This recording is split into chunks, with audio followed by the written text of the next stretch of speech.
बिस्मिल्लाहिर्रहमानिर्रहीम। अस्सलामुअलैकुम काशकर भाइयों। बहुत से काशकर भाई मैसेज के ज़रिए, कॉल करके भी, व्हाट्सएप पे भी एक ही सवाल बार बार पूछ रहे होते हैं कि भाई हमारे इलाके के अंदर नहरी पानी अब आया है, हमने पहले पानी अच्छे तरीके से नहीं लगा सके, हम अच्छे तरीके से खुराकें इस्तेमाल नहीं कर सके, खादें इस्तेमाल नहीं कर सकते, क्या अब हम इस वक्त गोब की हालत के अंदर नाइट्रोजन यानी कि यूरिया खाद का इस्तेमाल कर सकते हैं या नहीं कर सकते? इसके बारे में हम लोग वीडियो के अंदर बात करेंगे। क्या इसका इस्तेमाल इस स्टेज के ऊपर हमारे लिए फ़ायदेमंद है, मुफीद है या नुकसान का बाइस है? काशकर भाइयों, मैं हूं उस्मान यूसुफ और आप देख रहे हैं अपना किसान पाकिस्तान यूट्यूब चैनल।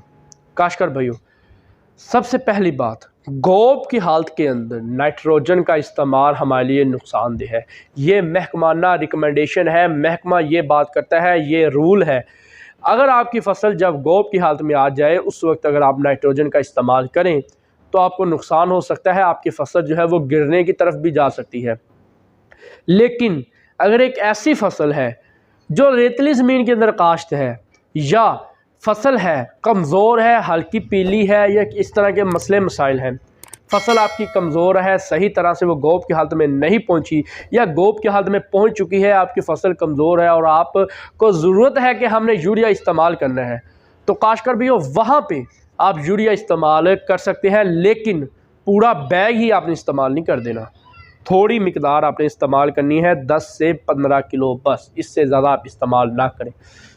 यूरिया इस्तेमाल करने की बजाय वहाँ पे आप नाइट्रो पोटाश जो है वो इस्तेमाल कर सकते हैं। उसका फ़ायदा आपको जल्द और बेहतर मिलेगा, जल्दी मिलेगा। अगर आप लेट आहिस्ता आहिस्ता फ़ायदा हासिल करना चाहते हैं कि जी हम इस्तेमाल कर दें, हमें आहिस्ता आहिस्ता उसके असरात नज़र आए, आहिस्ता आहिस्ता उसका फ़ायदा नज़र आए, तो आप गवारा का इस्तेमाल कर लें। वो उसका फ़ायदा जो है, उसका जो नुकसान नहीं होता ज़्यादा, लेकिन उसका जो फ़ायदा होता है वो आपको आहिस्ता आहिस्ता मिलता है। अगर आप नाइट्रो पोटाश इस्तेमाल करेंगे, जो उसका फ़ायदा है वो आपको चंद रोज़ में ही देखने को मिल जाएगा। आपका फसल जो होगी बड़ी बेहतरीन, जानदार और सरसब्ज़ व शजाब खड़ी होगी नाइट्रो पोटाश की वजह से। अकेली यूरिया का इस्तेमाल जो है वो भी नहीं करना चाहिए, ये भी बात आप क्लियर कर लें। यूरिया के साथ आप पोटाश का इस्तेमाल वो कर दें, उसे रिफंड कर दें अच्छी तरह से हल करके, और पानी जो है वो लगा दें। ये भी ना करें कि आपकी नहरें आ गई हैं, आपको पानी मिल गया, आप यकदम सारा पानी खेत भर के लगा दें कि जी मैंने पहले पानी लगाया, वो सारे पानी की कसर आप पूरी कर देनी है, तो ये भी आपके लिए नुकसान है। आपकी फसल जो है वो पीली होना शुरू हो जाएगी इस स्टेज के ऊपर। ठीक है काशकर भाइयों, पानी आपने अपनी ज़मीन की नवैयत को देखते हुए लगाना है कि आपकी ज़मीन के अंदर वत्तर कितना मौजूद है, किस हालत के अंदर ज़मीन है इस वक्त जब हम पानी लगा रहे हैं, और कितनी क्वांटिटी के अंदर हमें पानी लगाना चाहिए, पतला लगाना चाहिए, ज़्यादा लगाना चाहिए, कम लगाना चाहिए। तो ये सारी बातें आपने अपनी ज़मीन की नवैयत को देखते हुए उसके ऊपर अमल करना है। और जो फसल एक अच्छी खासी सरसब्ज़ो शजाब खड़ी है, बेहतरीन खली हुई है, बड़ी बेहतरीन हरियाली है उसके अंदर, वहाँ पे आपने नाइट्रोजन का इस्तेमाल बिल्कुल भी नहीं करना। वहाँ पे आप नाइट्रोजन का इस्तेमाल करेंगे, आपकी फसल तो एक गिरने की तरफ जाएगी ही जाएगी, लेकिन नाइट्रोजन के गलत टाइम इस्तेमाल की वजह से बीमारियाँ भी आपकी फसल के अंदर ज़्यादा आएंगी।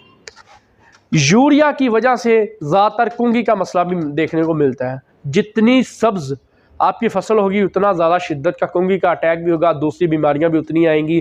जो सब्ज़ तेला है, चुस्त तेला, जो हमारी फसल के ऊपर आके हमारी फसल को नुकसान पहुंचाता है, वो भी ज़्यादा आएगा। तो अच्छी खासी फसल जिसके अंदर खुराक इस्तेमाल करने की, यूरिया इस्तेमाल करने की ज़रूरत नहीं है, वहाँ पे कभी भी आपने यूरिया इस्तेमाल नहीं करनी। उसके करीब से भी यूरिया को लेके आपने नहीं गुजरना, दूर दूर से ही यूरिया लेके आप वहाँ से गुजर जाएं। वहाँ पे आप यूरिया का इस्तेमाल जो है वो ना करें, आपके लिए नुकसानदेह होगा।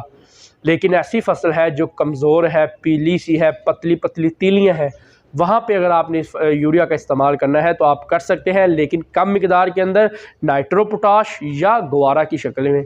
तो उसका जो फ़ायदा होगा वो आपको बेहतर और अच्छा आपको देखने को मिलेगा, ना कि सरसब्ज़ और शजाब जो आपकी फसल है जो बेहतरीन है उसके अंदर इस्तेमाल करने से।